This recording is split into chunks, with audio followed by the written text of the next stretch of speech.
Hi, Mike. Hello, Julian. How are you? I'm good, thank you. No. Who are you?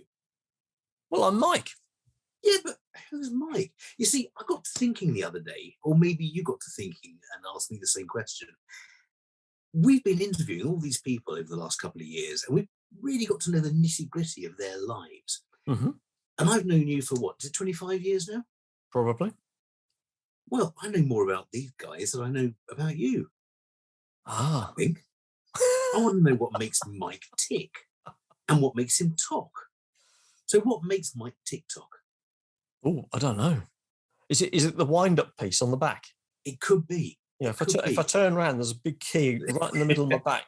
You have to wind it round, and then I go tick-tock, tick-tock, tick-tock. Hi, I'm Mike Brampton. And my name is Julian Ho. Welcome to Veterinary Ramblings. Has your life always run clockwork, though? No. So here you are in 2022, mm-hmm.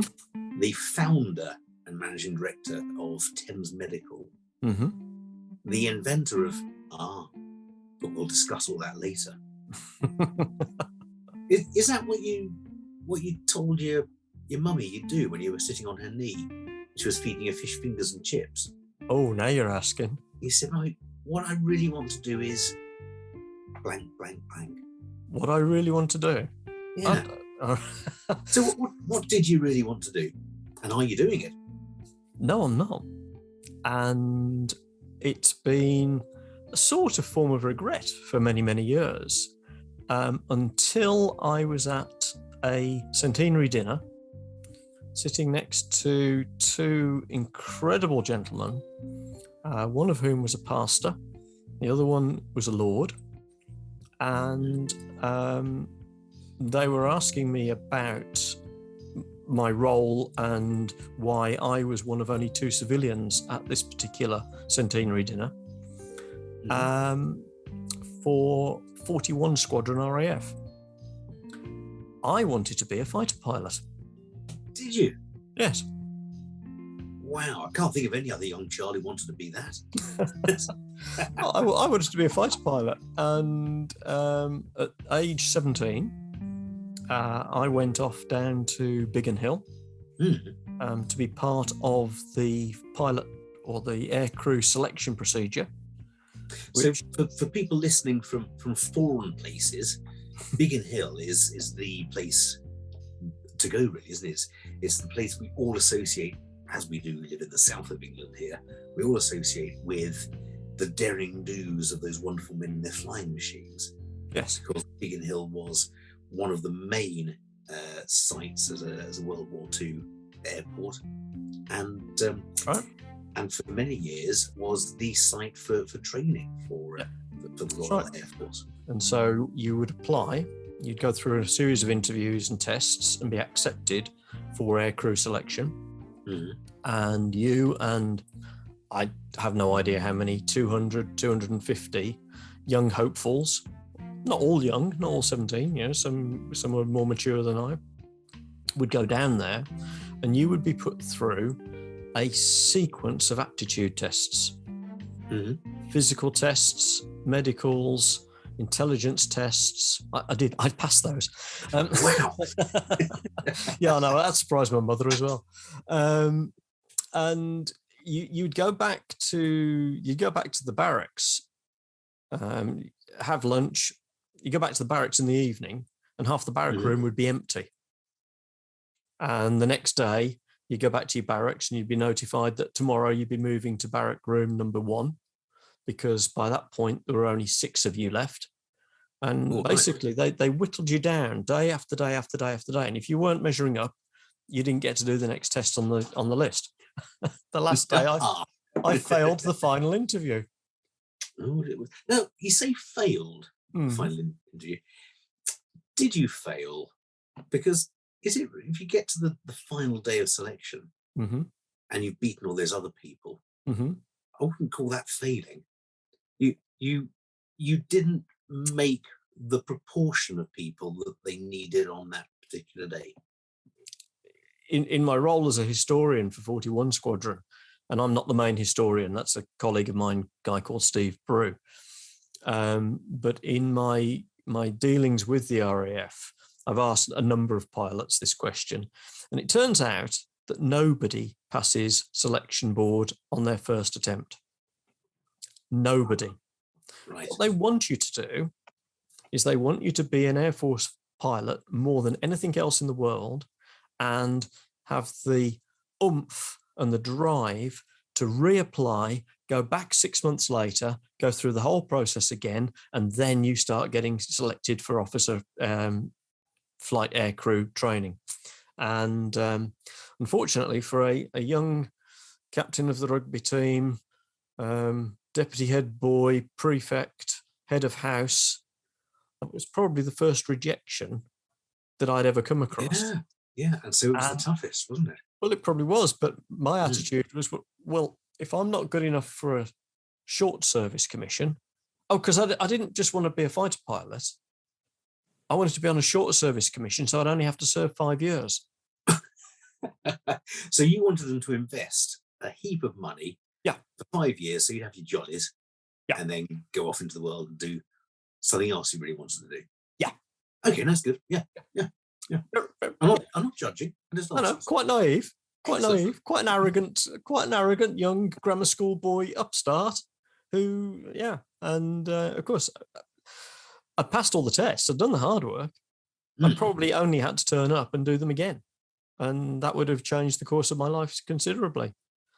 But at 41 centenary dinner, the pastor drew this story out of me, and he said, "Something tells me from talking to you and having met you this evening that you've touched far more lives than you would have done if you'd been cocooned in the family that you see around you tonight." And I thought that was a very nice thing to say, a very diplomatic thing. And probably quite true. Possibly. I've never heard a pastor's a lie. So that was what I told my mummy I wanted to do. So I set out to be a fighter pilot. Wow. So you never got to go really, really fast then? Not in a jet fighter, no. I have not been really fast in a jet fighter. Oh, hold on. That tends to suggest you've been fast in other things.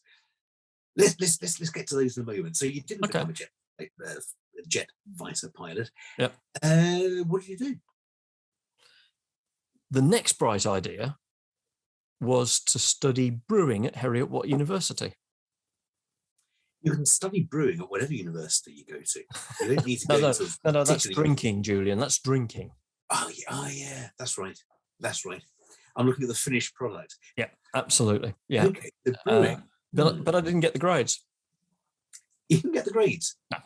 You need high grades to become a brewer, do you? I think they were looking for something like 2 A's and a B. Well, no, I didn't get that. So I ended up, Sheffield offered me an interview, which stunned me because I was going through clearing, and Sheffield offered me an interview, which I thought was rather intriguing. So I went up to Sheffield and had this interview, and they offered me a place studying applied biology. So that's what I went on to study. Applied biology, yeah. Now that's quite close to brewing.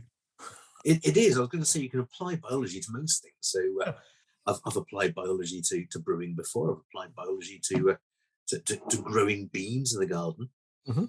Anatomy, physiology. Yeah.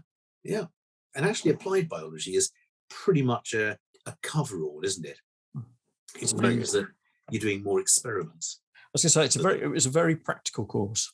Very practical. I mean, obviously, the downside was that you sort of share halls and rooms, and your friends are doing English or art, and they have like 2 lectures a week. But like you, with your studies, we had to be in at sort of 8:30 Monday morning until the experiments finished on a Friday afternoon. So very little free time apart from the Wednesday afternoons. Yeah. Good old Wednesday afternoons for sport. That was it. So I studied applied biology. What were you hoping to do afterwards? Do you have any? I had no idea. That isn't it? No idea. Sounds fun. I didn't Had you actually. enjoyed? Had you enjoyed biology at school? I had. Biology was one of my subjects, but partly because of the biology master. He was a very dynamic and positive Welshman who used to play hooker for Birmingham Rugby Club. There's a common thread here, isn't there? What's that? Rugby. Rugby. That was a lot of your stories end up or start off with rugby. Yeah. So he was very much, but he, as a biology master, he was, he made his subject exciting. Mm-hmm. And certainly stimulated me in that area. Chemistry was probably my second strongest, fortunately, because the games master used to come and get me and my pal out of double chemistry or triple chemistry on a Wednesday afternoon to go and play rugby for the first 15, even though we hadn't taken our O-levels yet. So Dormouse, totally misappropriately named, because Dormouse as a 16-year-old was already 6'4". Wow, should be meerkat. Oh, absolutely. He was quiet character, but incredibly physically strong. He got a real physical presence to him. So Dormouse and I used to go off and play rugby on a Wednesday afternoon instead of triple chemistry. But that was okay because Mr. Butcher, my chemistry master, was an English rugby union referee. So he saw the importance and the need. So he saw the importance of letting Dormouse and I go off and play rugby for the school on a Wednesday afternoon instead of doing chemistry. Mm-hmm. I wasn't a natural sportsman, but you were, and you actually did pretty well at the rugby, didn't you? I did, yeah. I mean, that was probably why I didn't do very much applied biology at the applied biology course. Because I used to play for a local club. I wouldn't get into college rugby. That was of no real interest to me. Instead, I played for a local club and represented them for a season, Division 1 Yorkshire Division 1, quite a respectable level. Yeah. So yeah, rugby was season. Just the one season because my studies were suffering and badly, and I was already on catch up when I went into year 2. And I don't think I ever really caught up, to be honest. So that was the end of that. But no, I carried on. When I went back to Birmingham after college and rejoined the club that I'd originally started with in South Birmingham, who were just a junior club. That's Kings Norton. Kings Norton. And everything went well there, did it? Swimmingly? Good fun, nice light games.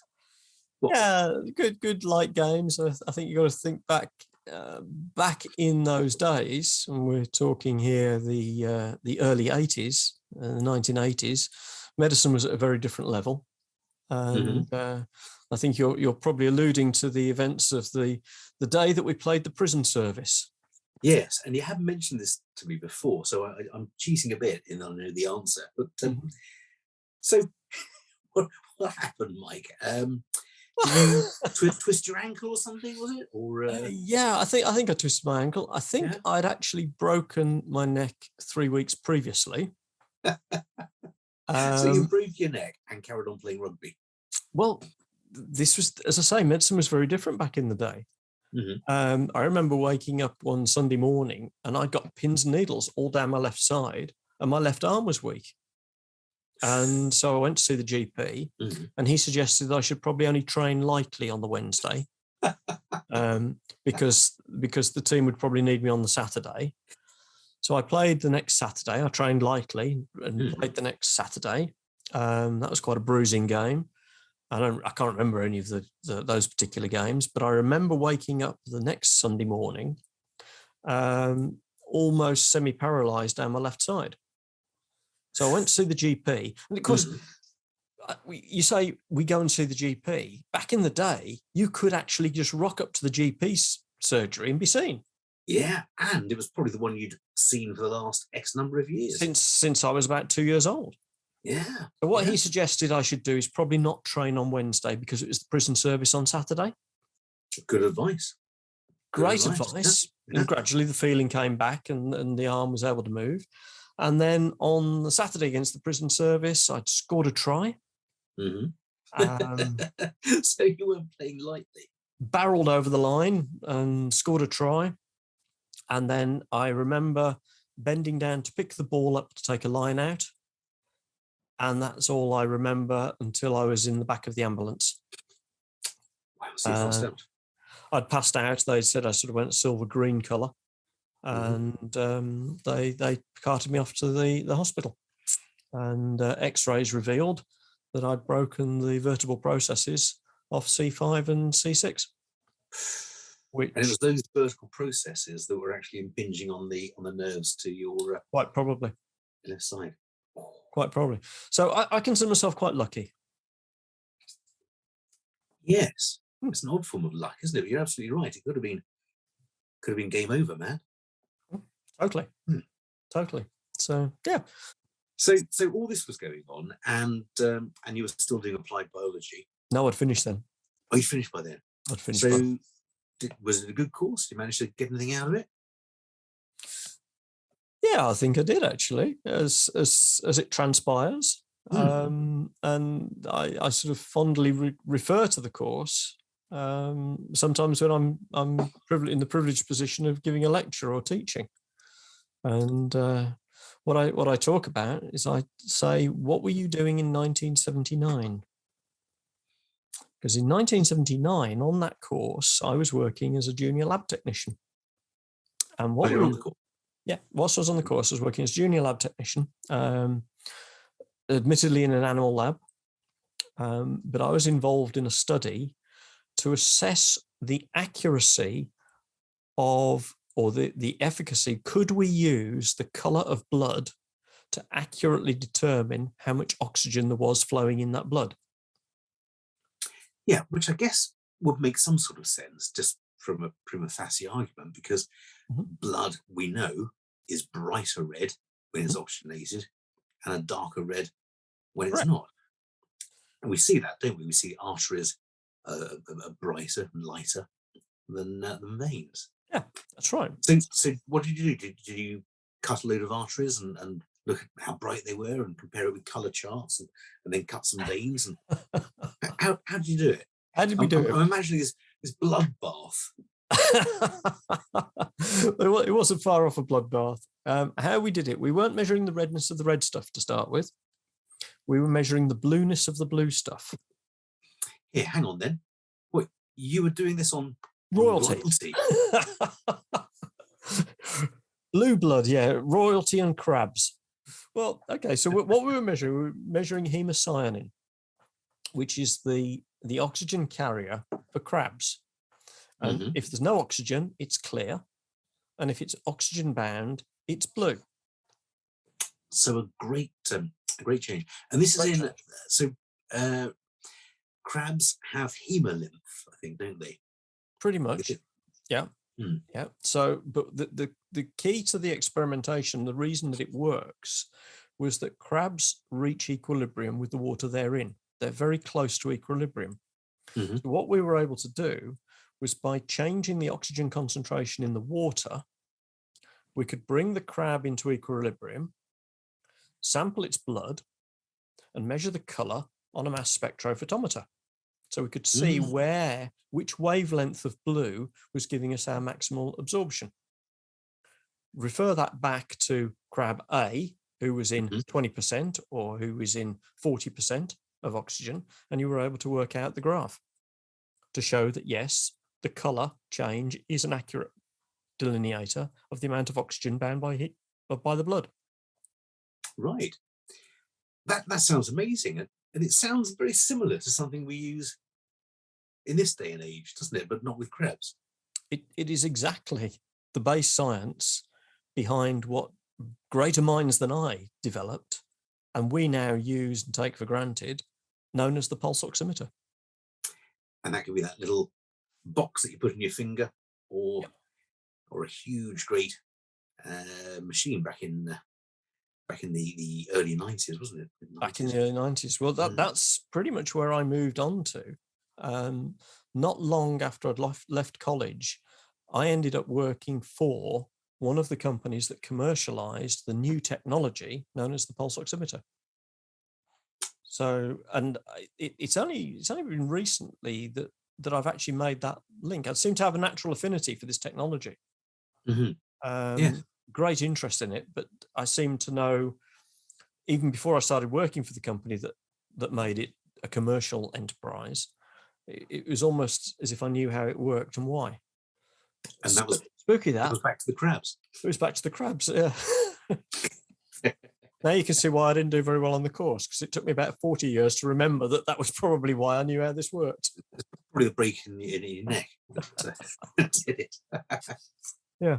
Because most people, most people in the veterinary profession, when you say Mike Brampton or Thames Medical, they say, "Oh, pulse oximetry guy." And I don't think it's overstating it really to say that you brought pulse oximetry to the veterinary world. No, I would say that's one of my claims to fame. I mean, in 1984, I think it was, I was very privileged and very lucky to be probably the first person anywhere in the world to use pulse oximetry in animal medicine. And what was your first subject? The patient or the first patient was actually was a lovely character who went by the name of Arthur. And Arthur was London Zoo's premier exhibit. He was their model exhibit. He was a lion. Wow. Hold up your hands. Let me count your fingers. Okay. I got all 10. Gosh, you got them all got there. All 10. Yeah. Yeah, all 10. Brilliant. Yeah. There we go. Oh, so you've been working with... You've done some zoo work as well. I've done some zoo work.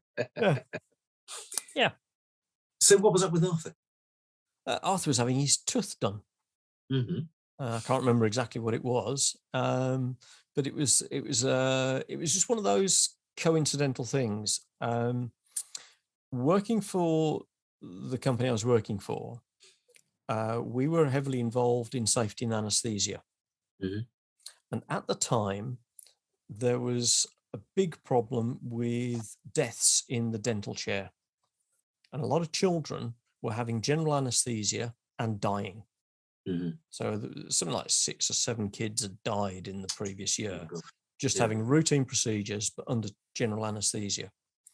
And a chap I'd worked with on Propofol trials, a guy called Professor Boswillow, lovely gentleman, at Guy's Hospital, was tasked with setting out minimal monitoring standards for dental sedation and anaesthesia.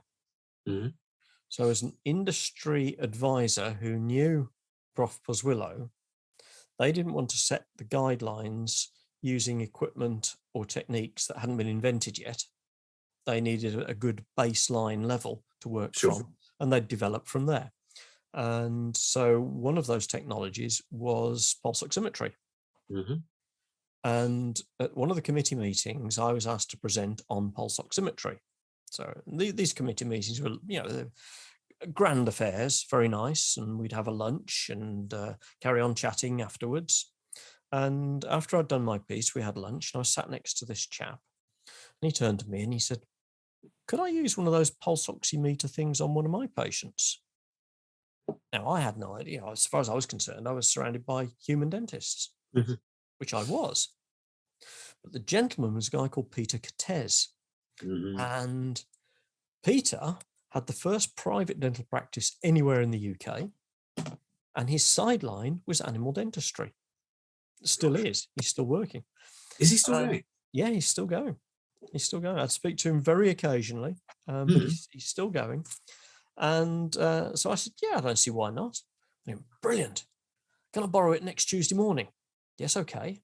"Brilliant. London Zoo." "What?" 8:30. "Oh, right, okay." So Peter used to have this great big miner's torch on his head, because operating lights in the back end of a zoo, in the back cages, you need to see what you're doing. So he used to have this great big headlight blasted out. And of course, we went along with the impression, oh, no problem, we'll just clip it on its tongue. Except couldn't get to his tongue because there was a bloody great headlight shining all mother of sunlight directly on the probe. Which was ruining the detection of the... Ruin the detection of the sensor. Absolutely. Right. And as any vet people here will know, you shine a bright light on a pulse oximeter probe, pulse oximeter will fail safe. It won't work. Mm-hmm. So we're sort of casting around. So you look at a lion's fingers and toes and just recoil in awe and shock at the size and the blackness of them. So we relied on sort of what I call one of the first rules of pulse oximetry to get it to work, which is to use a well-perfused capillary bed. Okay, yeah. With minimal pigmentation. Right. That's accessible. There's something pink and accessible. Yeah, so we put it on his finger. I see. Oh, no. No. This is Willie, wasn't it? It was. Yeah. Yeah. So that was probably the first recorded use of pulse oximetry in veterinary medicine. But interestingly, it wasn't for another probably 10 years until we really started to make moves into the veterinary field. And that was partly because of Propofol, which is a drug that I'd known from working with Prof. Willow when it was first introduced to human medicine. Partly due to... again, sorry, it's a little sideline here. There may be people listening who don't know what Propofol is, or Propofol rather. It's a milky white liquid. The milk of human kindness. And milk of amnesia, isn't it? Milk of amnesia. Well, some people will know it because, of course, it was the drug of choice of a particular pop star. It was. Michael Jackson. Perfectly safe, except it can kill you, of course, like any anaesthetic drug. Yeah. And that's something that Michael Jackson didn't really recognise. No. Well, he probably still doesn't recognise it. Probably not. No, he's blind to it now. Yeah. So, okay. So, and why was Propofol so important in highlighting the use of pulse oximetry? Right. That was introduced by the drug company very much on a safety ticket. It was considered to be a safer drug to induce anaesthesia than the current offerings. Well, the current offerings were thiopentone and methotrexate, weren't they? That's right. And they were they had a very, very narrow therapeutic range. So very much there was a very tiny difference between awake, asleep, and dead. That's right. Dosing. Right. And also, if you got them outside of the vein, so if you missed with your injection, then you cause huge amounts of tissue damage, wouldn't you? Massive. Particularly with thiopentol. Yeah, very much so. I mean, thio had its uses, but it was an old drug, of course. So safety and anaesthesia. There had been a report in Hall and Clark talking about safety and anaesthesia and the need for monitoring. Hall and Clark being one of the definitive veterinary textbooks. It is, and again, another sidebar here. Of course, Kathy Clark, one of our lecturers at the Royal Veterinary College, was the eponymous Clark. And we were talking before the interview started, before we started recording. We were talking about someone who reminded us of Margaret Rutherford. And actually, Kathy Clark is one of those, isn't she? Poor Kathy, I think, long since the same place as Michael Jackson, but she was batty as a fruitcake and lovely with it. Well, she was, apart from, unless you were one of her students, because she was very direct. And she was. She would expect you to know your stuff. You see, I was a SWAT. I knew my stuff, and so I was okay with her. You were okay. But if you didn't know your stuff in one of her tutorial groups, she'd tear the living crap out of you. Absolutely. Well, bless her. I mean, she was a lovely lady. We became quite good friends. And as one of the sidelines in my early career, I'd trained and was training paramedics. And I remember at one of the anaesthesia meetings, somebody stood up and challenged the audience, a group of anaesthetists, on their ability to resuscitate a patient.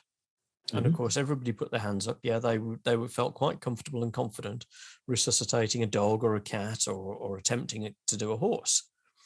And they were then challenged by this person, it wasn't me, as to whether they would know the first end as to what to do if one of their colleagues required resuscitation. And there was literally a deathly silence go across the audience.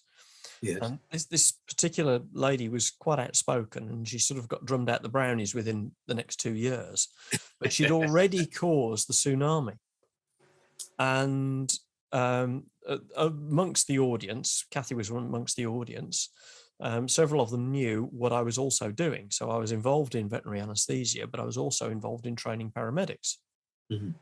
And so Kathy approached me at lunch and said, would I be kind enough to run a CPR course at the Royal Veterinary College to teach her, some of the other lecturers and a group of students how to do CPR on humans. So Right. I signed Kathy Clark off on her first aid at work course on resuscitation.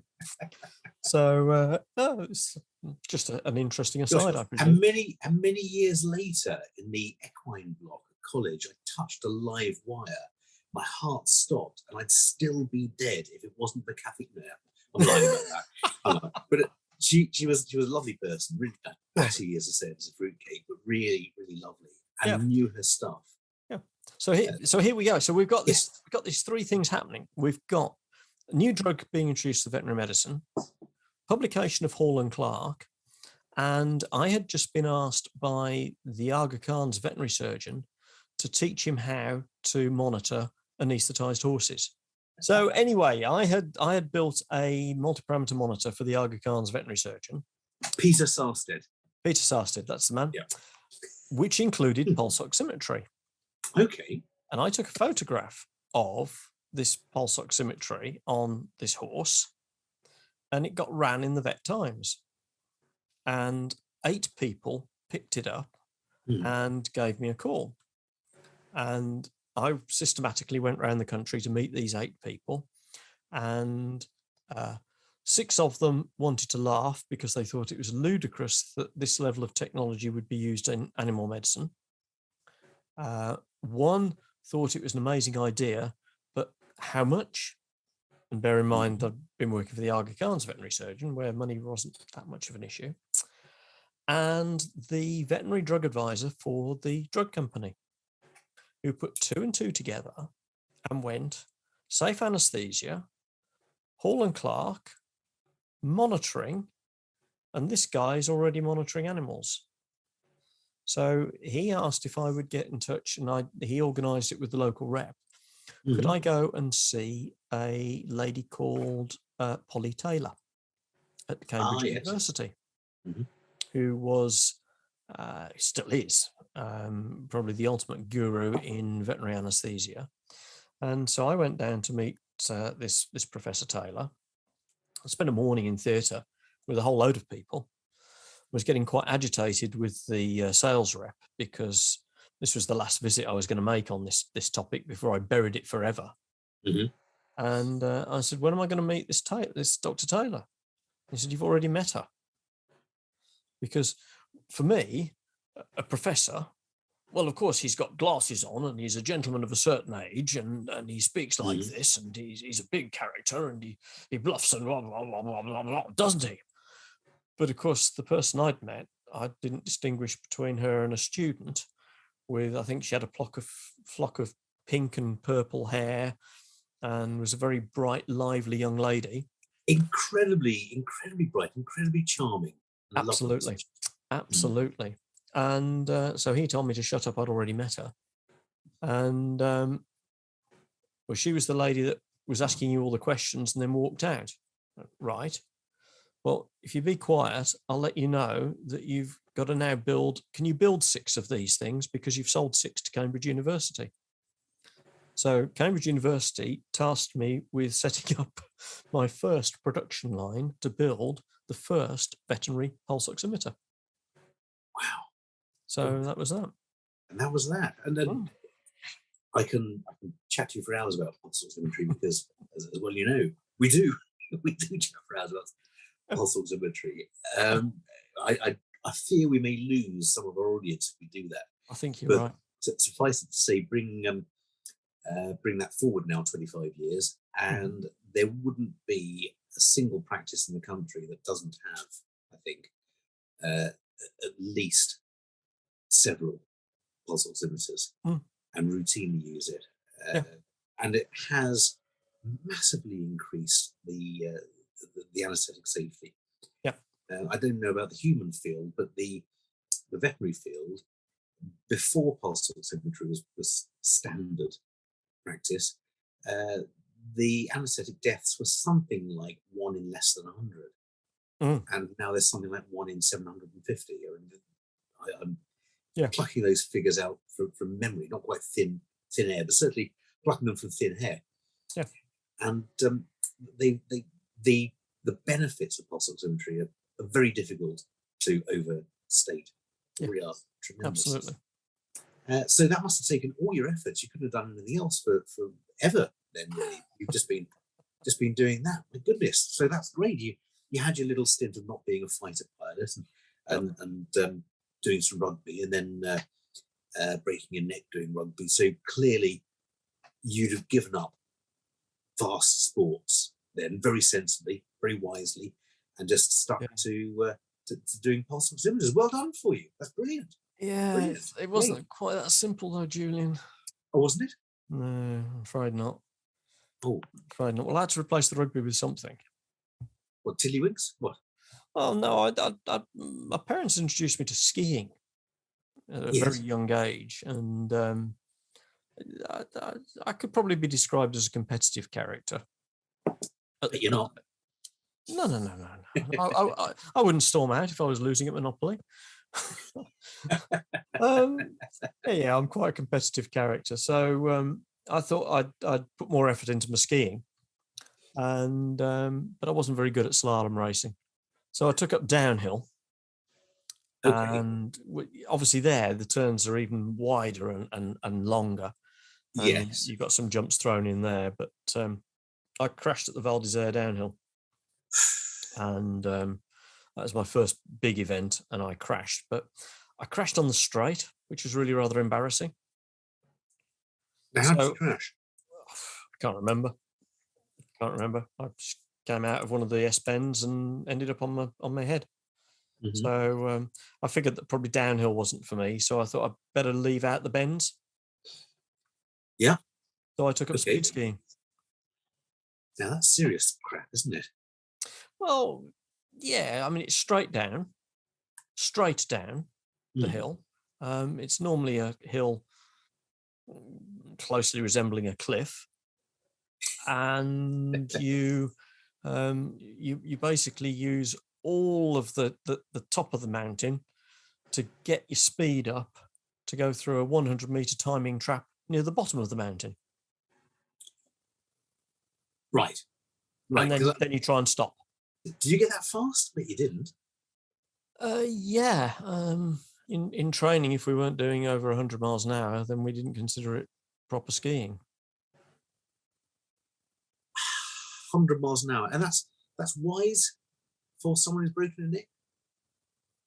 Do you know, Julian, I don't think I ever considered that. No.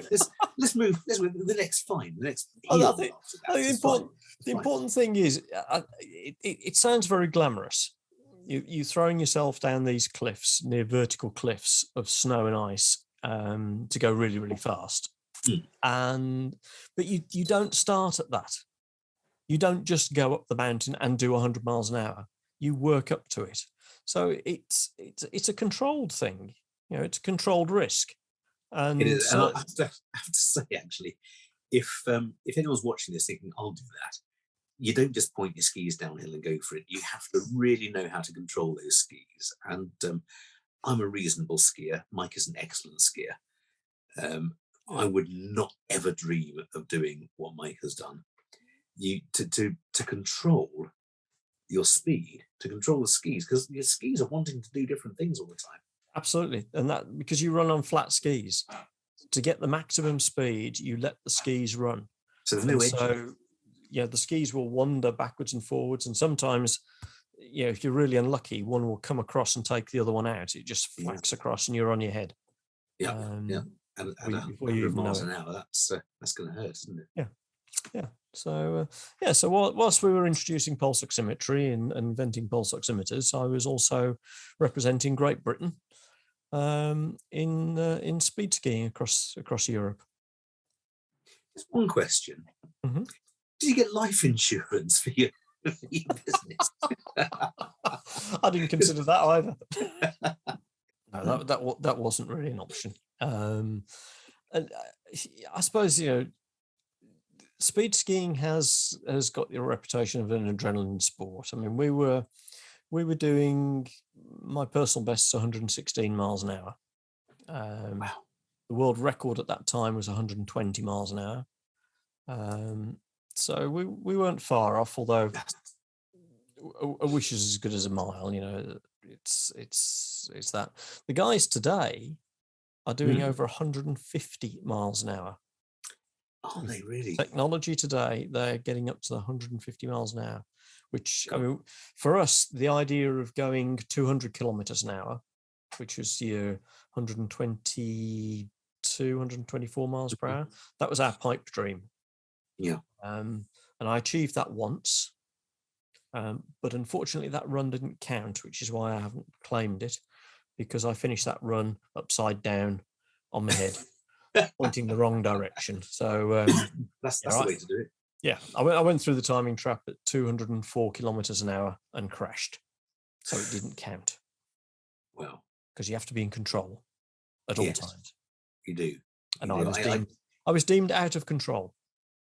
I can see that. If you went through on your head. Yeah, I argued it. Time is everything, and that was why, after trying to make a comeback to get into the 1992 Olympics at Albertville, I was a little bit upset because at the Italian World Cup previous season, at the time it was set, the entry qualification for the Olympics was set on speed, which I'd qualified for easily. And I walked away from the Italian World Cup because the track avalanched and it was only going to be a slow race. So there was no point in me staying. It was a slow race. I'd already gone significantly faster that year and got my qualification. And they decided they'd award points instead. No. And they awarded points. And because I'd walked away, of course, I didn't get any points from that race. Of course. So you didn't have enough points to that's right. You've got it. We counted it back, and it was equivalent. Had I gone 6 1,000ths of a second faster on a previous race, I would have had enough points to qualify. So that's. But I didn't. So I didn't qualify, and I didn't go to the Olympics. How frustrating. Yeah. Yeah. 0.006. 0.0. That's nothing, is it? A couple of centimeters, I think. About 120 miles an hour. A couple of centimeters behind the blimey. That's nothing at all. There we go. Still, at least it got speed out of your system. I'm pleased about that. So you didn't do anything fast again, and you just stuck to playing Tiddlywinks or Scrabble. Scrabble's a nice game, isn't it? Yeah. Scrabble's a good game, yeah. Is it? Oh, yeah, right. apparently. I'm rubbish at Scrabble. I can't spell. I'm dyslexic. Scrabble. Scrabble. Yeah. Yeah. No, that wasn't the end of my racing career. It wasn't? No. Oh, no, because I've seen pictures of you on a bike. Yep. And not just on a bike, but on a bike that looks pretty fast. With a helmet that's one of those helmets that you go so fast that it sort of flares out at the back. Salvador Dali of a helmet. Yeah. On a well, I can only call it a cycling pitch because I don't know the proper terms, but it's an angle. Yeah. We now euphemistically call it the velodrome. Now, were you seeing how slowly you could go while playing Scrabble on this bike? It's funny you should say that. No, I got into sprint racing, which is 1 against 1. You were pretty good, weren't you? At what? Cycling. Not originally. Not I originally. wasn't originally. I was not 2 at all. and couldn't cycle at all, even with training wheels on. I was an overweight 40-year-old. So you were 40 when you took up cycling? Yeah. Most people are 40 when they give up cycling. I'm 40 now, that's it. I won't be using this old thing again. Yeah, no, I took up cycling when I was 40. Badly overweight 40-year-old. And the cycling was sort of an idea of my wife at the time, because I used to use a bike in training for skiing. Right. And she said, you used to enjoy riding your bike. Why don't you take up cycling? And it might help you with your weight. She was well aware, was she, that you didn't have health insurance? I just say that, formulating the picture. You'd have to ask her that. So that's what started it. And I joined the local club, Worthing Excelsior, and used to ride out with them on a Sunday morning and just go out for a gentle tootle. It would wear me out. And they used to run a time trial up and down the A24 on a Thursday evening, I think it was, in the summer. And everybody in the club used to go to the time trial. So I went to the time trial and had a go at a 10-mile time trial. Runs not far away from your practice. And got the bug for this. So I used to take it a bit more seriously. And one of my friends suggested that if I wanted to get good at time trialing, I should take up road racing, which is sort of like amateur Tour de France stuff. So I went along to Goodwood Motor Racing Circuit on a Tuesday evening, signed on the dotted line, and joined a peloton of 120 other keen, avid cyclists who, within the first mile, all rode off into the sunset and left me. So I persevered at this, and gradually, as my fitness improved and my weight came down, and I got more and more competitive, I found that I could keep up, and not only could I keep up, I could compete at the end of the race in the sprint. And so one of my pals suggested that it might be an idea for me to have a look at the velodrome and take up sprint racing.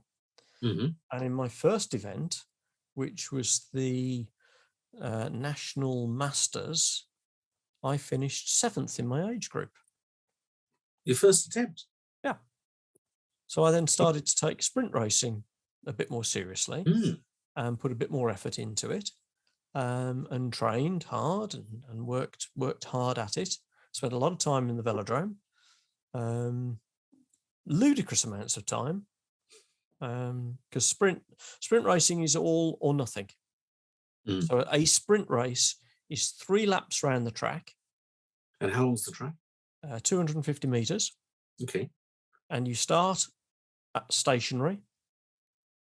And all that matters is that you're ahead of your opponent when you cross the line. So when you talk about staying still or going slowly, that is part of a sprint race. And if you've seen it on the TV, you'll see the riders will ride round at walking pace and sometimes stop. Yes. What they want to do is they want to move their opponent into the front position so that they can take the benefit of the slipstream from the lead rider just to nick past them in the last 10 meters. The rotters. The rotters, indeed. So it's all part of the tactics of sprint racing. It's as much a cerebral game as it is a physical. Very much so. Well, not quite as much, but yeah. No, even more so. It's psyching out your opponent. It's having tactics to beat your opponent live one-on-one. And sometimes 3 up races, so 3 riders all at the same time. It's fascinating stuff. It is. Yeah. And what sort of speeds do the bikes get to? Coming off the banking, you can easily hit 45, 50 miles an hour. Wow. You have to work hard, but you drop down this really steep banking and you gain a hell of a lot of speed. I used to enjoy my sprint racing, right up until it all got spoilt. By, I know what you're going to say here. Yeah, Sir Chris Hoy. Yeah, bastard. So Chris Hoy, the ultimate gentleman, Olympic and world champion, and he just spoilt it for me. Yeah, rotter. If you're listening tonight, Chris, you're rotter. You spoilt it for my mate Mike. Come on, come over here if you think you're hard enough, Chris. Sir, Chris. Yeah. So yeah, don't. You probably No, are. bless him. No, I couldn't have wished for anything better. I was at the British National Championships, and I drew Sir Chris Hoy in the first round, which was a dream for me. And who better to write? It was a foregone conclusion. I think there's a photograph of my wheel just ahead of his, except that was at the start of the race. That was the only time I got anywhere near him. It was a foregone conclusion I was going to get my arse whooped, which I duly did.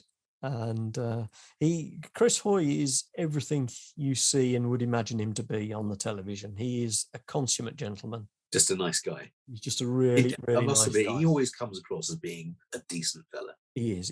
He's built like a brick shit house. but no, he is. He's the consummate gentleman. But for me, where do you go from there? That's it, isn't it? That's the ultimate. Pretty much. Yeah, I've been beaten by the current world and Olympic champion. I'm not going to ask for a rematch because the result would be a foregone conclusion. And I'd put a lot of work in to get to that level. And as you quite rightly said, most people are retiring when they're 40. I was close to 50 when I raced Chris Hoy. Really? So so that was the beginning of the end. That's pretty good. That's pretty good going. Yeah. You've done pretty much everything and several times. And I know your bike riding, we touched on the speed part of it, but actually I'm going to blow your trumpet now, if you don't mind, because over the course of a few years, you raised £35,000 for charity by cycling around the countryside, delivering free education to sort of free. I gave my time freely, and the practice free for you. Yeah, free for me. The practices would pay me for the CPD that I was giving them, and all of that money went to charity. Yeah, this is Tour de Vet. That's Tour de Vet. Tour de Vet. We did four Tour de Vets in the end. The first one was about 1,200 miles. Wow! Over 3.5 weeks. Second one wasn't much shorter than that. And third and fourth ones, we went all the way around Northern Ireland, and that was the last one. And the third one, we went all the way around Scotland, right the way around. Right the way around Scotland. Right the way around, including Orkney and Harris. So I even went to the islands. Didn't just limit it to the mainland. Yeah. Skye. It was good fun. And you were pulling a trailer behind you. I used a trailer for 2 of the events, and then I was convinced or talked into using panniers.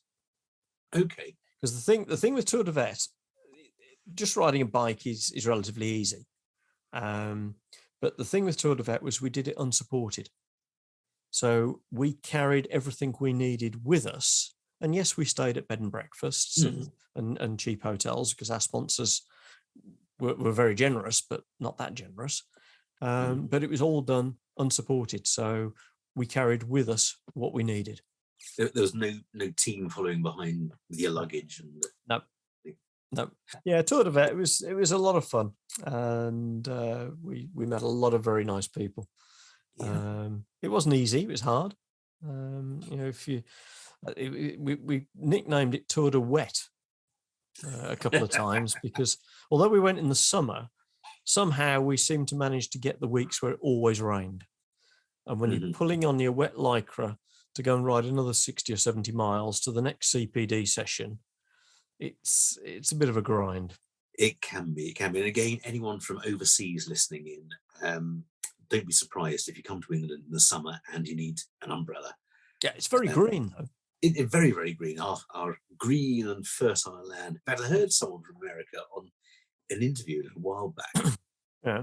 There was a film star of some sort, and they were saying, why did you come over from Las Vegas to live in this country? Don't you miss the sun? And this guy said, hey, no, don't get me wrong. I love the British summer. It's my favorite day of the whole year. Not far wrong. Not far wrong. Mm. So, Mike, we've got a little bit more into the real Bramwell, haven't we, here? Mm-hmm. I think. Probably. So, I don't think we should leave it there, though, because there's a lot more, isn't there? If you say so, Julian.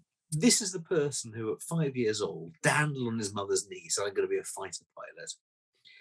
Wasn't a fighter pilot, but has changed the face of veterinary anaesthesia.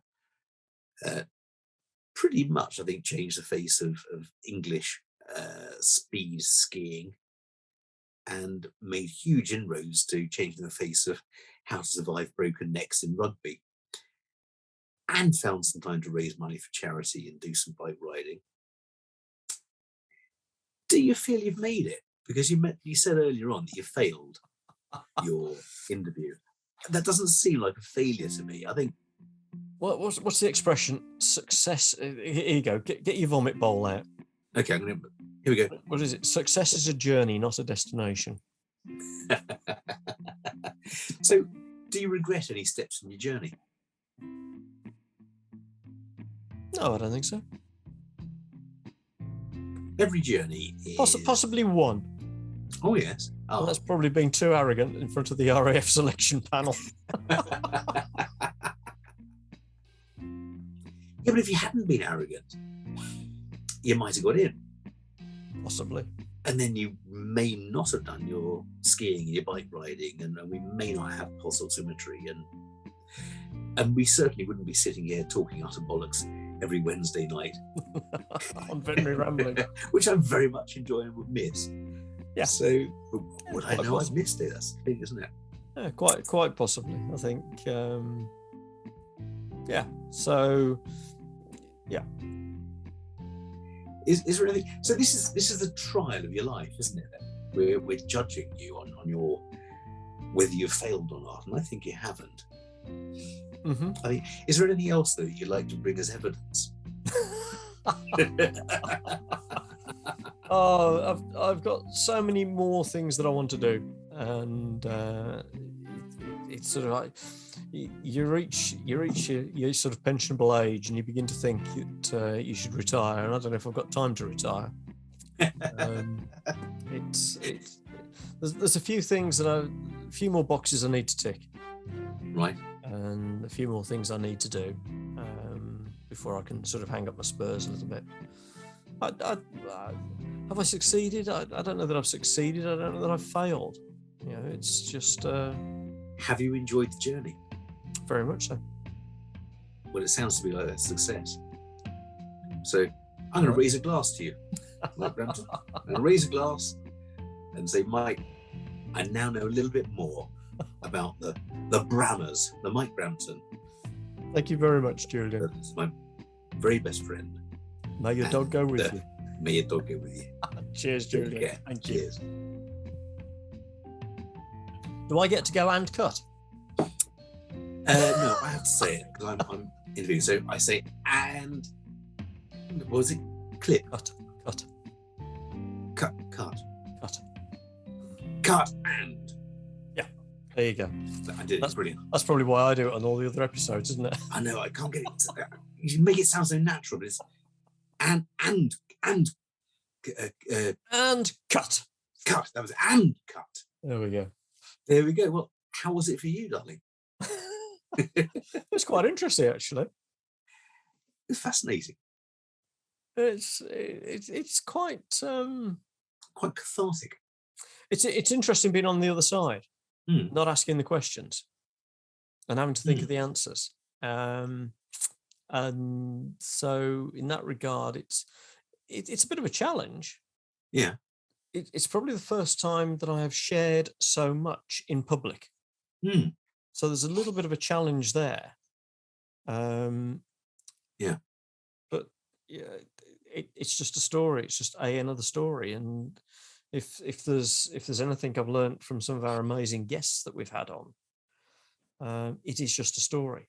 Mm. And even with some of the achievements that our guests have had, which in my opinion eclipse anything that I've achieved, they'd say they'd do it again. And they'd say that anybody in their situation would have done exactly the same. Mm. And you just get on and do it. You know, it's a human thing, I think. I think it is, and it's interesting you brought up that it's the journey,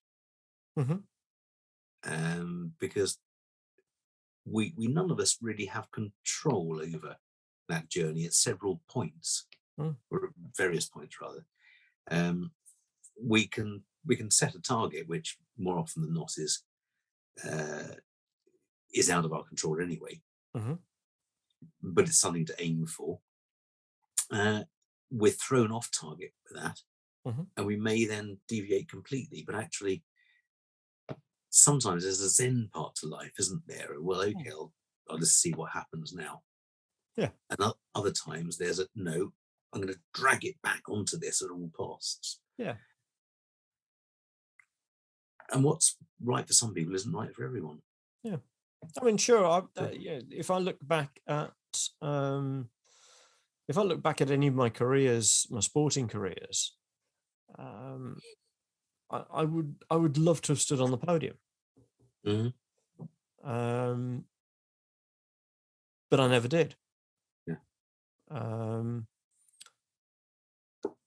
But I enjoyed the process of getting to those levels, and I've enjoyed and loved the friendships and relationships that have developed over that time, and some of the characters that I've met and either skied against or cycled against or skied with or cycled with, played rugby with.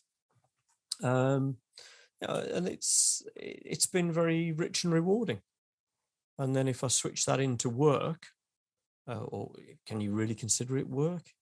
If I switch it into sort of career-wise, again, I've been very privileged and blessed to meet some amazing people and share ideas with them and be stimulated and challenged by their questions and what they've achieved and what they're hoping to achieve.